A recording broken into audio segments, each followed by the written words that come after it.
ಇಂದು BSY ಅಭಿನಂದನೋತ್ಸವ ಕಾರ್ಯಕ್ರಮ ವಿಚಾರ. ಅಂದು ಆ ಪಕ್ಷದ ಕಾರ್ಯಕ್ರಮ. ಅವರ ಪಕ್ಷದ ಶಾಸಕರೇ ಈ ಕಾರ್ಯಕ್ರಮದ ಬಗ್ಗೆ ಆಕ್ಷೇಪ ಎತ್ತಿದ್ದಾರೆ. ಬಿಎಸ್ವೈ ಮೇಲೆ ಕೇಸ್ ಇದೆ ಎಂದಿದ್ದಾರೆ. ಈ ಕಾರ್ಯಕ್ರಮದ ಬಗ್ಗೆ ಕಾಂಗ್ರೆಸ್ಗೆ ಆಕ್ಷೇಪ ಇಲ್ಲ. ಕಲಬುರಗಿಯಲ್ಲಿ ಸಚಿವ ಪ್ರಿಯಾಂಕ ಖರ್ಗೆ ಹೇಳಿಕೆ. ಅವರ ಪಕ್ಷದ ಶಾಸಕರೇ ಆಕ್ಷೇಪ ಎತ್ತಿದ್ದಾರೆ. ತಮಿಳುನಾಡಿನಲ್ಲಿ ಕಾಂಗ್ರೆಸ್ ಸಚಿವರಿಗೆ ಭಿಕ್ಷೆ ಬೇಡ್ತಾ ಇದ್ದಾರೆ ಎನ್ನೋ ನಾರಾಯಣಸ್ವಾಮಿ ಹೇಳಿಕೆ ವಿಚಾರವಾಗಿ ಬಿಜೆಪಿಯವರು ಎಷ್ಟು ಸ್ಥಾನ ಗೆದ್ದಿದ್ದಾರೆ ಅಲ್ಲಿ ಮೊದಲು ನಾರಾಯಣಸ್ವಾಮಿ ಗ್ರಾಮ ಪಂಚಾಯತ್ ಎಲೆಕ್ಷನ್ ಗೆಲ್ಲಿ ಆರ್ಎಸ್ಎಸ್ ಚಡ್ಡಿ ಹೊತ್ತುಕೊಂಡಿದ್ದಕ್ಕೆ ವಿಪಕ್ಷ ನಾಯಕರಾಗಿದ್ದು, ಇಂಥವರಿಂದ ನಾವು ಪಾಠವನ್ನ ಕಲಿಬೇಕಾ? ಚುನಾವಣಾ ಆಯೋಗವನ್ನ ಸ್ವತಂತ್ರವಾಗಿ ಕೆಲಸ ಮಾಡಲು ಬಿಡಿ.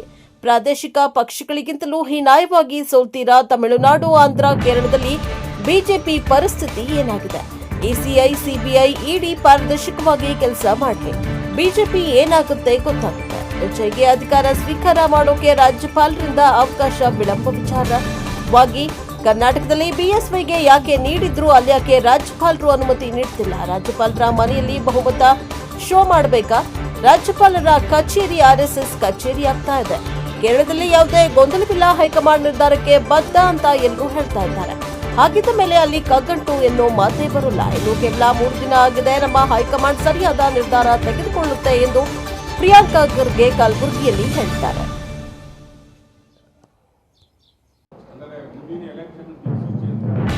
ಅರೆ, ಇರೋ ಎಲೆಕ್ಷನ್ ಗೆದ್ದಿಲ್ಲ, ಇನ್ನು ಮುಂದಿನ ಎಲೆಕ್ಷನ್ ಎಲ್ಲಿ ಗೆಲ್ತಾರೆ? ಈಗ ಇಷ್ಟು ಬೈ ಎಲೆಕ್ಷನ್ ಆಯಿತು, ಏನಂದ್ರು ಕಾಂಗ್ರೆಸ್ಸಿಗೆ ಮುಖಭಂಗ ಆಗುತ್ತೆ ಅಂತ. ಏನಾಯಿತು? ಮುಖಭಂಗ ಆಯಿತು. ಮೊನ್ನೆ 2 ಕ್ಷೇತ್ರ ಗೆಲ್ತೀನಿ ಅಂದಿದ್ರಲ್ಲ, ಏನಾಯಿತು? ಯಾಕೆ ಗೆದ್ದಿಲ್ಲ? ನೋಡಿ, ಸುಮ್ಮನೆ ಇದು ಪ್ರಚಾರ ತೊಗೊಳ್ಳೋಕ್ಕೆ ಮಾತಾಡೋದಲ್ಲ. You should show some substance. ಸರಿ, ನಿಮ್ಮ ಈ ಬಿ ಜೆ ಪಿ ಪಕ್ಷ ಅಸೆಂಬ್ಲಿನಲ್ಲಿ ಒಂದು ಅಡ್ಜರ್ನ್ಮೆಂಟ್ ಮೋಷನ್ನು ಅರ್ಧ ದಿನ ಇಟ್ಕೊಳಕ್ಕಾಗಲ್ಲ. ಅರ್ಧ ದಿನ ಅಲ್ಲಿ ನಾಯಕತ್ವದ ಕೊರತೆ ಇದೆ, ಯಾರು ಸಮರ್ಥ ನಾಯಕರಿಲ್ಲ. ಅವ್ರು ಮಾಡ್ತಾ ಇರುವಂಥ ಆರೋಪಗಳು ಇಲ್ಲಿವರೆಗೂ ಒಂದು ಕೂಡ ಪ್ರೂವ್ ಆಗಿಲ್ಲ. ಸುಮ್ಮನೆ ಪ್ರತಿಭಟನೆ ಮಾಡೋದು, ಕಾಟಾಚಾರಕ್ಕೆ ಹೊರಗೆ ಬರೋದು ಅಷ್ಟೇ. ನಾನು ಹೇಳ್ತಾ ಇಲ್ವಾ, ಅವರು ಮಾಧ್ಯಮದಲ್ಲಿರ್ಬೋದು ಅಥವಾ ಇಂಥ ಅಭಿಮಾನೋತ್ಸವಗಳ ಕಾರ್ಯಕ್ರಮ ಮಾಡ್ತಾ ಇರೋದು ಬರೀ ಅವ್ರವ್ರ ಕುರ್ಚಿಗಳನ್ನು ಗಟ್ಟಿ ಮಾಡ್ಕೊಳ್ಳಿಕ್ಕೆ. ನಮ್ಮಲ್ಲಿ ಏನು ನನಗೆ ಗೊತ್ತಿಲ್ಲ, ಅವ್ರು ಹೇಳೋದು, ನಾನಲ್ಲ ಇದು. ದಯವಿಟ್ಟು ನಾನು ಹೇಳ್ದಂಗೆ ಕಾಂಗ್ರೆಸ್ ಪಕ್ಷ ಇದ್ರ ಬಗ್ಗೆ ಒಪಿನಿಯನ್ ಇಲ್ಲ. It does not matter to us. ಅವ್ರು ಎಷ್ಟನ ಅಭಿಮಾನೋತ್ಸವ ಮಾಡ್ಕೊಳ್ಳಿ, ನಾವ್ಯಾರು ಅದಕ್ಕೆ ಕೇಳೋಕ್ಕೆ. ಆದರೆ ಬಿ ಜೆ ಪಿ ಶಾಸಕರು, ಮಾಜಿ ಶಾಸಕರು ಇದ್ರ ಬಗ್ಗೆ ಪ್ರಶ್ನೆ ಎತ್ತಿದಾರಲ್ಲ, ಅದಕ್ಕೆ ಉತ್ತರ ಕೊಡಿ. ನಮಗೆ ಯಾಕೆ ಉತ್ತರ ಕೊಡ್ತೀರಾ? ಹೆಂಗೆ? ಅದು ಮತ ಕಳ್ತನ ಆಗಿದೆ ಅಲ್ರಿ, ಈಗ ಅದಕ್ಕೆ ಉತ್ತರ ಅಂತಾರ? ನೋಡಿ, ಅವರು ಮತ್ತೆ ಮತ ಕಳ್ತನ ಮಾಡಿದ್ದಾರೆ, ಸಿಕ್ಕಾಕೋತಾರೆ ಇವತ್ತಿಲ್ಲ ನಾಳೆ. ಆಳಂದ್ನಲ್ಲಿ ಏನೂ ಆಗೇ ಇಲ್ಲ ಅಂದ್ರಲ್ಲ, ಏನಾಯ್ತು? ಆಳಂದ್ನಲ್ಲಿ, ಮಹದೇವಪುರದಲ್ಲಿ ಏನೂ ಆಗೇ ಇಲ್ಲ ಅಂದ್ರಲ್ಲ, ಏನಾಯಿತು? ನಮ್ಮ ದುರ್ದೈವ ಏನಪ್ಪ ಅಂದರೆ ಈ CBI, IT, ED ನಮಗೆ ಏನು ನಮ್ಮದು ಕೊನೆ ನೆರವು ಏನು? ಜುಡಿಷಿಯರಿ. ಅಲ್ಲೂ ಕೂಡ ಕೆಲವು ಸರಿ ನಮ್ಗೆ ನ್ಯಾಯ ಸಿಗ್ತಾ ಇಲ್ಲ. ಎಲ್ಲ ದಾಖಲೆ ಕರೆಕ್ಟ್ ಅಂತಾರೆ, ಎಲ್ಲನೂ ಮಾಡೋದು ಕರೆಕ್ಟ್ ಅಂತಾರೆ, ಆದರೆ ನ್ಯಾಯ ಕೊಡಿ ಅಂದರೆ ವಿಳಂಬ ಆಗ್ತಾಯಿದೆ. ಇವತ್ತಿಲ್ಲ ನಾಳೆ ಬರುತ್ತೆ. ಸತ್ಯ ಎಷ್ಟು ದಿನ ಅಂತ ಮುಚ್ಚಾಕಾಗ್ತದೆ ನಾವು. ನೋಡಿ ಇವರೇ, ಅವ್ರವ್ರ ಅಭಿಮಾನೋತ್ಸವ ಮಾಡ್ಕೊಳ್ಳೋದಕ್ಕೆ ನಮ್ಗೆ ಯಾಕೆ ಕೇಳ್ತೀರಾ? ಅದು ಅವ್ರದ್ದಾಯಿತು, ಅವ್ರ ಪಕ್ಷದ ಕಾರ್ಯಕ್ರಮ ಆಯಿತು, ಅವ್ರ ಅಭಿಮಾನಿಗಳು ಮಾಡಿದ್ರು, ಖಾಸಗಿ ಕಾರ್ಯಕ್ರಮ. ಅದಕ್ಕೆ ನಮ್ಮ ಪಕ್ಷಕ್ಕೆ ಏನು ಸಂಬಂಧ? ಈಗ ನಾವು ಹೇಳೋಕ್ಕಿಂತ ನಿನ್ನೆ ಅವ್ರ ಕೆಲವು ಶಾಸಕರು ಇರ್ಬೋದು, ಅವ್ರು ಏನು ಹೇಳ್ತಾ ಇದ್ದಾರೆ ಅದನ್ನು ತಾವು ಕೇಳಬೇಕಲ್ಲ. ನಾವು ಹೊರಗಿನವರಾಗ್ತೀವಿ. ಸಂಪೂರ್ಣ ಬೆಂಬಲ ಇಲ್ಲ ಅಂತ ಅವ್ರ ಶಾಸಕರೇ ಹೇಳ್ತಾ ಇದ್ದಾರೆ. ಅವ್ರ ಶಾಸಕರೇ ಒಬ್ಬರು ಹೇಳ್ತಾ ಇದ್ದಾರೆ, ಅವರಿಗೇನಾದರೂ ಗೌರವ ಇದ್ದರೆ BJP ರಾಜ್ಯಾಧ್ಯಕ್ಷರಿಗೆ ಇಂಥ ಕಾರ್ಯಕ್ರಮಗಳು ಮಾಡಬಾರ್ದು. ಸಾಕಷ್ಟು ಪ್ರಕರಣಗಳು ಅವ್ರ ಮೇಲಿದೆ, ಇನ್ನೂ ಕೋರ್ಟಲ್ಲಿ ನಡೀತಾ ಇದೆ. ಮೇ 20ನೇ ತಾರೀಕು ಸುಪ್ರೀಂ ಕೋರ್ಟ್ನಲ್ಲೂ ಕೂಡ ಒಂದು ಇದು ಬರೋದಿದೆ. ನಾವೆಲ್ಲ ಹೇಳ್ತಾ ಇರೋದು, ಅವ್ರೇ ಹೇಳ್ತಾ ಇರೋದು. ಅಭಿಮಾನಿಗಳು ಏನಾದರೂ ಮಾಡ್ಕೊಳ್ಳಿ, ಆದರೆ ಇಲ್ಲಿ ಸಾಕಷ್ಟು ಪ್ರಶ್ನೆಗಳು ಉತ್ತರ ಕೊಡಲಿ. ಅಲ್ಲಿ ಒಂದು 50,000 60,000 ಜನ ಸೇರ್ತಾರಲ್ಲ, ಅಲ್ಲಿ ಉತ್ತರ ಕೊಡಲಿ ಅವರು. ನಮಗೇನು ಮಾಡೋದಿದೆ ಅದಕ್ಕೆ? ಇದು ಮೋಸ್ಟ್ಲಿ ಏನು ಅನಿಸ್ತಾ ಇದೆ ಅಂದರೆ, ಈ ಸರ್ಕಾರದಲ್ಲಿ, ನಮ್ಮ ಸರ್ಕಾರ ಬಂದ ಮೇಲಿಂದ ಯಾವ ಉಪಚುನಾವಣೆಯಲ್ಲೂ BJPಯವರು ಜಯ ಸಾಧಿಸಿಲ್ಲ. ಮತ್ತು ಅಸೆಂಬ್ಲಿನಲ್ಲಿರ್ಬೋದು ಅಥವಾ ಬೇರೆ ಕಡೆ ಇರ್ಬೋದು ಸುಮ್ಮನೆ ಕಾಟಾಚಾರಕ್ಕೆ ಆರೋಪಗಳು ಮಾಡಿಬಿಟ್ಟು ಗಾಳಿನಲ್ಲಿ ಗುಂಡು ಹಾರಿಸ್ತಾ ಇದ್ದಾರೆ. ವಿರೋಧ ಪಕ್ಷದ ನಾಯಕರು ಮೇಲ್ಮನೆದವ್ರು ಇರ್ಬೋದು, ಕೆಳಗಿನ ಮನೆಯವ್ರು ಇರ್ಬೋದು, ಮತ್ತು ನಿಮ್ಮ ರಾಜ್ಯಾಧ್ಯಕ್ಷರು ಸಂಪೂರ್ಣವಾಗಿ ವಿಫಲರಾಗಿದ್ದಾರೆ ಅಂದ್ಬಿಟ್ಟು BJP ಅವ್ರು ಹೇಳ್ತಾ ಇದ್ರು. ನೀವೇ ನೋಡಿದರೆ ಎಷ್ಟು ಸರಿ ಡೆಲ್ಲಿಗೆ ಬದಲಾವಣೆ ಆಗಬೇಕು ಅಂದ್ಬಿಟ್ಟು ಹೋಗಿ ಬರೋರು ಬಂದಿದ್ದಾರೆ. ಸೊ ಅದರಿಂದ ಬಹುಶಃ ಅವರ ಸ್ಥಾನಮಾನ ಗಟ್ಟಿ ಮಾಡ್ಕೊಳ್ಳಿಕ್ಕೆ ಇವೆಲ್ಲ ಅಭಿಮಾನೋತ್ಸವ ಇರಬೇಕು ಅಂತ ಅವರು BJP MLAಗಳು ಹೇಳ್ತಾ ಇರೋದು. So Congress has no opinion about it.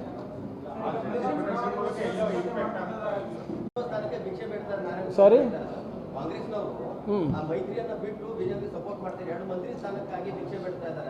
ಅವ್ರು ಎಷ್ಟು ಗೆದ್ದಿದ್ದಾರೆ ಅಂತ ತಮಿಳ್ನಾಡಿನಲ್ಲಿ?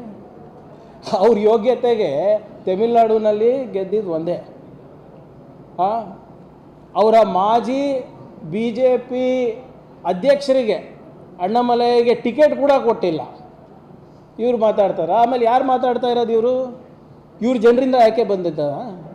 RSS ಚಡ್ಡಿ ತಲೆ ಮೇಲೆ ಹೊತ್ಕೊಟ್ಟ ತಕ್ಷಣವೇ ಇವ್ರು MLC ಆದರು. ಇವರಿಂದ ಕಲಿಬೇಕಪ್ಪ ಪಾಠ. ಫಸ್ಟು ಒಂದು ಗ್ರಾಮ ಪಂಚಾಯತ್ ಎಲೆಕ್ಷನ್ ಗೆಲ್ಲಿ, ZP ಗೆಲ್ಲಿ, ಒಂದು MLA ಆಗಲಿ, ಆಮೇಲೆ ಮಾತಾಡಲಿ. ಇವೆಲ್ಲ ಸುಮ್ಮನೆ ಪ್ರತಿ ಇದಕ್ಕೂ ಅವರಿಗೆ ಪ್ರತಿಕ್ರಿಯೆ ಕೊಡೋದ ಅವಶ್ಯಕತೆ ಇಲ್ಲ. ಆಮೇಲೆ ಇಲ್ಲಿ ನೀವು ಅಸ್ಸಾಮಲ್ಲಿ ಗೆದ್ರಂತ, ವೆಸ್ಟ್ ಬೆಂಗಾಲಲ್ಲಿ ಗೆದ್ರಂತ ಸಿಹಿ ಹಂಚ್ತಾ ಇದ್ರಲ್ರಿ, ಇಲ್ಲಿ ನಿಮ್ಮ ಪರಿಸ್ಥಿತಿ ಏನಿದೆ? ಇಲ್ಲೇನಿದೆ ನಿಮ್ಮ ಪರಿಸ್ಥಿತಿ? ತಮಿಳ್ನಾಡಿನಲ್ಲಿ ಏನಿದೆ ಪರಿಸ್ಥಿತಿ? ತೆಲಂಗಾಣನಲ್ಲಿ ಏನಿದೆ ಪರಿಸ್ಥಿತಿ? ಆಂಧ್ರ ಪ್ರದೇಶನಲ್ಲಿ ಏನಿದೆ ನಿಮ್ಮ ಪರಿಸ್ಥಿತಿ? ಕೇರಳನಲ್ಲಿ ಎಷ್ಟು? ಪಂಜಾಬ್ನಲ್ಲಿ ಎಷ್ಟು? ಎಲ್ಲೆಲ್ಲಿ ಗೆದ್ದಿದ್ದೀರಾ ನೀವು? ಮಧ್ಯಪ್ರದೇಶ, ಮಹಾರಾಷ್ಟ್ರ, ಹರಿಯಾಣ, ವೆಸ್ಟ್ ಬೆಂಗಾಲು. ನೀವು ಎಲೆಕ್ಷನ್ ಕಮಿಷನನ್ನು ನೀವು ಫ್ರೀ ಆ್ಯಂಡ್ ಫೇರ್ ಮಾಡಿಬಿಡ್ರಿ. ಇವರು ಒಂದು ಚುನಾವಣೆನೂ ಗೆಲ್ಲಲ್ಲ. ಪ್ರಾದೇಶಿಕ ಪಕ್ಷಗಳಕ್ಕಿಂತ ಹೀನಾಯ ಸ್ಥಿತಿ BJPದು. ಅರ್ಥ ಮಾಡ್ಕೊಳ್ಳಿ. RSS ತೆಗೆದುಬಿಡ್ರಿ, they are less than a regional party. Election commissioner ತೆಗೆದುಬಿಡಿ ಅಥವಾ ಫ್ರೀ ಆ್ಯಂಡ್ ಫೇರ್ ಎಲೆಕ್ಷನ್ಸ್ ಮಾಡಿ. ಇವರು ಪ್ರಾದೇಶಿಕ ಪಕ್ಷಗಳಕ್ಕಿಂತ ಕನಿಷ್ಠ ಪರಿಸ್ಥಿತಿ ಆಗ್ತದೆ. ನಿಮಗೆ ನನ್ನ ಸ್ನೇಹಿತರಿಗೆ ಕೇಳಕ್ಕೆ ಬಯಸ್ತೀನಿ, ಇವ್ರು ಇಷ್ಟೆಲ್ಲ ಹೇಳ್ತಾರಲ್ಲ ಕಾಂಗ್ರೆಸ್ ಬಗ್ಗೆ, ಇವ್ರ ನಾಯಕರ ಬಗ್ಗೆ ಇವ್ರಿಗೆ ಗೊತ್ತಿದೆಯಾ? ಈಗ BJP MLAಗಳಿಗೆ ಕೇಳಿಬಿಡಿ, ಗುಜರಾತ್ ಮುಖ್ಯಮಂತ್ರಿ ಯಾರು ಅಂತ ಕೇಳಿಬಿಡಿ, ಪಟ್ನೆ ಹೇಳ್ತಾರ? ಯಾರು? ಮಧ್ಯಪ್ರದೇಶ ಮುಖ್ಯಮಂತ್ರಿ ಯಾರು ಅಂತ ಕೇಳಿ ಪಟ್ನೆ ಹೇಳ್ತಾರ ಅಂತ? ಒಂದು 4-5 ಮಂತ್ರಿಗಳು, ಕೇಂದ್ರ ಸಚಿವರು, ಮಂತ್ರಿಗಳು ಯಾರು TV ನಲ್ಲಿ ಕಾಣ್ತಾರೆ, ಅವ್ರಿಗೆ ಬಿಟ್ಟು ಒಂದು 5 ಹೆಸರು ಹೇಳ್ಬಿಡ್ಲಿ, ಯಾರಿಗೂ ಗೊತ್ತಾಗಲ್ಲ. ದೀಸ್ ಎಲೆಕ್ಷನ್ಸ್ ಈಗ ಇದು ನಾನಲ್ಲ, ನೀವು ಅರ್ಥ ಮಾಡ್ಕೋಬೇಕು ಯಾವ ರೀತಿ ಇವರು ಸಂವಿಧಾನದ ಕೊಗ್ಗೊಲೆ ಮಾಡ್ತಾ ಇದ್ದಾರೆ. ಮೊದಲೇನು ಮಾಡಿದ್ರು? ಚೀಫ್ ಎಲೆಕ್ಷನ್ ಕಮಿಷನ್ ಸೆಲೆಕ್ಷನ್ನಲ್ಲಿ ಚೀಫ್ ಜಸ್ಟಿಸ್ ಆಫ್ ಇಂಡಿಯಾ ತೆಗೆದು ಒಬ್ಬ ಕ್ಯಾಬಿನೆಟ್ ಮಂತ್ರಿಗೆ ಮಾಡಿದ್ರು. ಸೊ ಎಲೆಕ್ಷನ್ ಕಮಿಷನರು ಮೋದಿ ಯಾರು ಹೇಳ್ತಾರೆ ಅವರೇ ಆಗಬೇಕು. ಚೀಫ್ ಜಸ್ಟಿಸಿಗೆ ತೆಗೆದ್ರು. ಅದಾದಮೇಲೆ CEC ಆ್ಯಕ್ಟನ್ನು ಅಮೆಂಡ್ಮೆಂಟ್ ಮಾಡಿದ್ರು. ಏನಂತ ಮಾಡಿದ್ರು? ಚೀಫ್ ಎಲೆಕ್ಷನ್ ಕಮಿಷನರು ಏನೇ ಅವರು ಮಾಡಿದ್ರೂ ಕೂಡ ಅವ್ರ ಮೇಲೆ ನಾವು ಜುಡಿಷಿಯಲ್ ಆ್ಯಕ್ಷನ್ ತೊಗೊಳಕ್ಕಾಗಲ್ಲ. Complete judicial immunity chief election ಕಮಿಷನರಿಗೆ ಕೊಟ್ಟರು. ಅದಾದಮೇಲೆ ಏನು ಮಾಡಿದ್ರು? SIR ಮಾಡಿದ್ರು. ತಮಿಳ್ನಾಡಿನಲ್ಲಿ ಮಾಡಿದ್ರು, ಕೇರಳನಲ್ಲಿ ಮಾಡಿದ್ರು, ಬಿಹಾರ್ನಲ್ಲಿ ಅದನ್ನು ಮಾಡಿದ್ರು, ವೆಸ್ಟ್ ಬೆಂಗಾಲ್ನಲ್ಲಿ ಅದಕ್ಕೆ PhD ತಗೊಂಡಿದ್ದಾರೆ. ಇದು ನೋಡಿ ಹೇಗೆ ವ್ಯವಸ್ಥಿತವಾಗಿ ಪ್ರಜಾಪ್ರಭುತ್ವವನ್ನು ಕೊಲೆ ಮಾಡ್ತಾ ಇದ್ದಾರೆ. ಎಲೆಕ್ಷನ್ ನಡೀತದೆ, ನಾರ್ತ್ ಕೊರಿಯಾನಲ್ಲೂ ಎಲೆಕ್ಷನ್ ನಡೀತದೆ, ರಷ್ಯಾನಲ್ಲೂ ಎಲೆಕ್ಷನ್ ನಡೀತದೆ. 90%, 98% ಅವ್ರಿಗೋಸ್ಕರ. ಈ ವುಮೆನ್ಸ್ ರಿಸರ್ವೇಷನ್ ಬಿಲ್ ತಂದ್ರಲ್ಲ, ಅಲ್ಲಿ ವುಮೆನ್ ರಿಸರ್ವೇಷನ್ ಇತ್ತು. ಅದರಲ್ಲಿ ವುಮೆನ್ ರಿಸರ್ವೇಷನ್ ಬಿಲ್ ಆಗಲೇ ಪಾಸಾಗಿದೆ. ಇವ್ರು ತಂದಿದ್ದು ಡಿಲಿಮಿಟೇಷನ್ ಕಮಿಷನನ್ನು ಅವ್ರ ಕೈನಲ್ಲಿ ಮಾಡ್ಕೊಳ್ಳೋಕ್ಕೆ, ಅವ್ರ ಕಪಿ ಮುಷ್ಟಿನಲ್ಲಿ ಇಟ್ಕೊಳಕ್ಕೆ. ನಾಳೆ ಹೆಂಗೆ ಬೇಕು ಹಾಗೆ ಏನೋ ಬೌಂಡ್ರಿಗಳು ಮಾಡ್ಬೋದು ಬೇಸ್ಡ್ ಆನ್ ರಿಲಿಜಿಯಸ್ ಡೆಮೋಗ್ರಫಿ, ಹೆಂಗೆ ಅಸ್ಸಾಂನಲ್ಲಿ ಮಾಡಿದ್ರು ಅಂತ ಅದೇ ರೀತಿ. ಸೊ ಅದಕ್ಕೆ ಇವೆಲ್ಲನೂ ಕೂಡ ಅವರು ನಡೆಸ್ತಾ ಇರೋದು ಒಂದು ಸಂಚಿದೆ ಅಧಿಕಾರದಲ್ಲಿರೋಕ್ಕೆ. ಭಾಳ ದಿನ ನಡೆಯೋದಿಲ್ಲ ಇದನ್ನು. ಅದಕ್ಕೆ ನಾನು ಹೇಳ್ತಾ ಇರೋದು, election commission, CBI, IT, ED ಇವು, ಆಮೇಲೆ ಚೀಫ್ ಎಲೆಕ್ಷನ್ ಕಮಿಷನರ್, ಇವ್ರು 3 ಜನಕ್ಕೆ ತೆಗೆದುಬಿಟ್ರೆ ಅಥವಾ ಪಾರದರ್ಶಕ ಇದ್ದರೆ, ಸಂವಿಧಾನದ ಪ್ರಕಾರ ನಡ್ಕೊಂಡ್ರೆ BJPಗೆ ಗೆಲುವು ಸಾಧ್ಯನೇ ಇಲ್ಲ, including in Gujarat.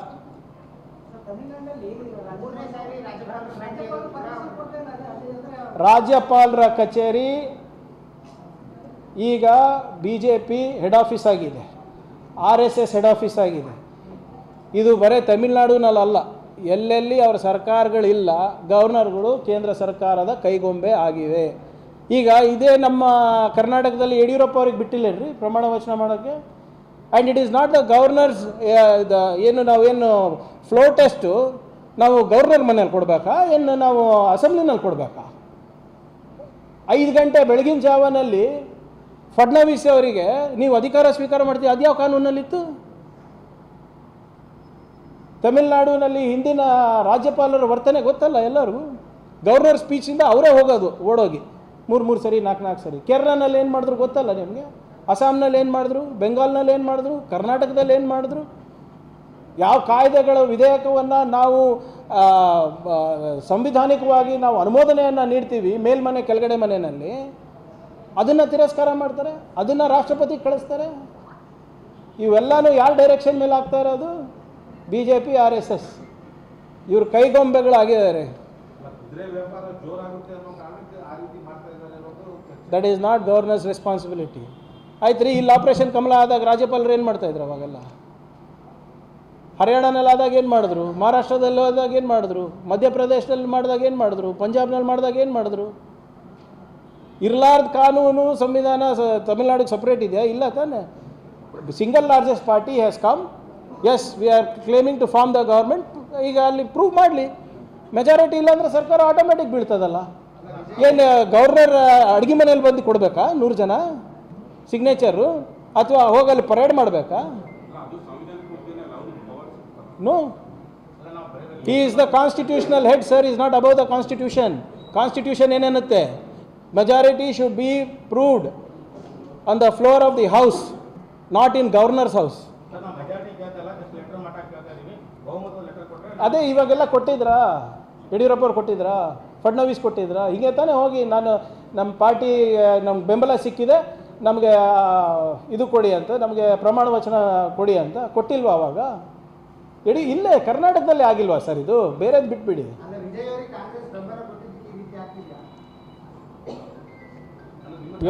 Your guess is as good as mine. ಅದೇನಿಲ್ಲ, ಅವ್ರು ಬರೋಕ್ಕೇನಿದೆ, ಅದಕ್ಕೆ ಬರೋಕ್ಕೇನಿದೆ, ಅದಕ್ಕೆ ಇದಕ್ಕೆ ಕೆಲಸ ಮಾಡಿ.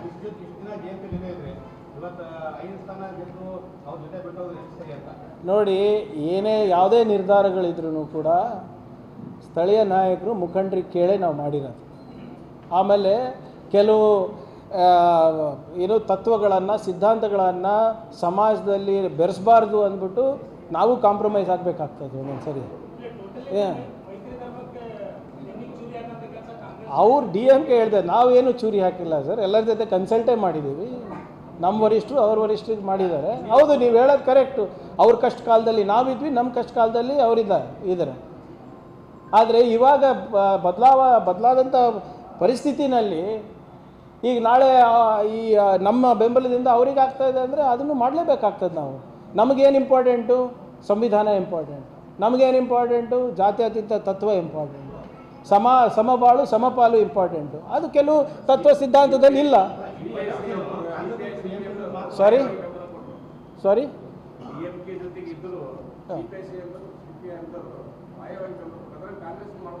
ನೋಡಿ, ಅದೇ ನಾನು ಹೇಳ್ತಾ ಇದ್ದೆ, no decision has been taken without consultation of local leaders. ಈಗ ಲೋಕಲ್ ಲೀಡರ್ಸ್ದವರು ಇಲ್ಲಪ್ಪ ನಮಗೆ ಸರ್ಕಾರದ ಒಳಗೆ ಇದ್ದು ಇನ್ನೂ ಹೆಚ್ಚಿನ ಒಳ್ಳೆ ಕೆಲಸ ಮಾಡ್ಬೋದು ಅಂತ ಇದ್ದರೆ ಆಯಿತು ಅಷ್ಟೇ. ಈಗ ಅದು ನೋಡೋಣ ಏನಾಗ್ತಾಯಿದೆ. ಫಸ್ಟ್ ಇದು ಗವರ್ನರ್ ಗಂಟನ್ನು ಬಿಚ್ಚಬೇಕಲ್ಲ. ಕಗ್ಗಂಟೆ ಆಗ್ರಿ, 2 ದಿನ ಆಗಿದೆ ಎಲೆಕ್ಷನ್ ಆಗಿ. 3 ಜನ ಇರ್ಬೋದು, 100 ಜನ ಇದು ಕಗ್ಗಂಟೆಯಲ್ಲಿದೆ. ಎಲ್ಲರೂ ಒಂದು ಲೈನ್ ರೆಸಲ್ಯೂಷನ್ ಮಾಡಿ ಕಳಿಸಿದಾರ ಸರ್. ಏನಂತ ಹೈಕಮಾಂಡ್ ಏನು ಹೇಳುತ್ತೆ ಅದು ಒಪ್ತೀವಿ ಅಂತ. ಅದು ಲೈನ್ ಕಳಿಸಿರ್ಲಿಲ್ಲ ಅಂದರೆ ನೀವು ಕಗ್ಗಂಟು ಅನ್ಬೋದು.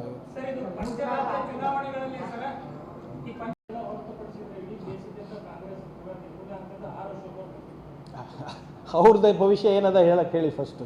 ಕಾಂಗ್ರೆಸ್ ಭವಿಷ್ಯ ಬಿಟ್ಬಿಡಿ. 30 ವರ್ಷದಿಂದ ನಡ್ಕೊಂಡು ಬಂದದ, ಇದೇನೋ ನಡೆದದ. ನಾನು ಹೇಳಿಲ್ವಾ, ಇವ್ರದ್ದು ಯಾವ ಸಂಸ್ಥೆಗಳಿಗೆ ಬೆಂಬಲ ಇಲ್ಲ ಅಂದರೆ ಅಶೋಕರು ಆರಿಸಿ ಬರಲ್ಲ. ಇಲ್ಲಿ ಅವ್ರ ಕತೆ ಹೇಳಿ, ಇಲ್ಲಿ ಅವ್ರ ಪ್ರಬಲ ನಾಯಕರಲ್ರಿ. ಇಲ್ಲಿ ಅಭಿಮಾನೋತ್ಸವ ನಡೀತಾ ಇದೆ ಅಲ್ಲ, ಅಸ್ಸಾಂ ಕತಿ ತೊಗೊಂಡು ನಿಮ್ಗೇನು ಮಾಡೋದದ? ನಿಮ್ಮ ಕತಿ ಹೇಳ್ರಿ. ಅದಕ್ಕೆ ಅಲ್ಲ ನಿನ್ನೆ ಒಂದು ಸಭೆ ಮಾಡಿರೋದು ನಾವು.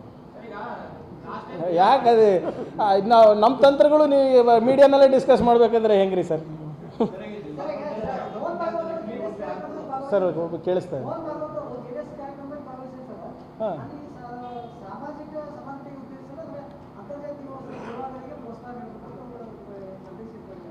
ಅವರಿಗೆ ಸ್ಪಷ್ಟವಾಗಿ ಹೇಳಪ್ಪ, ಅಂತರ್ಜಾತಿ ಪರವಾಗಿದ್ದಾರ ಗರ್ವಾಪ್ಸಿ ಪರವಾಗಿದ್ದಾರ ಅಂತ. ಅಂತರ್ಜಾತಿ ಅಂದರೆ ಎಲ್ಲರೂ ಯಾರಿಗಾನ ಮಾಡ್ಕೋಬೋದಲ್ಲ. ಮತ್ತು ಒಂದು ಕಡೆ ಲವ್ ಜಿಹಾದ್ ಅಂತಲೂ ಇವರೇ ಹೇಳ್ತಾರೆ, ಒಂದು ಕಡೆ ಇದನ್ನು ಅವರೇ ಹೇಳ್ತಾರೆ. ಯಾಕೆ ಅವ್ರಿಗೆ ಅಷ್ಟು ಇಂಪಾರ್ಟೆನ್ಸ್ ಕೊಡ್ತೀರಿ ಮೋಹನ್ ಭಾಗವತ್ ಅವ್ರಿಗೆ? ಬಿಟ್ಬಿಡ್ರಿ. ಹಾಂ,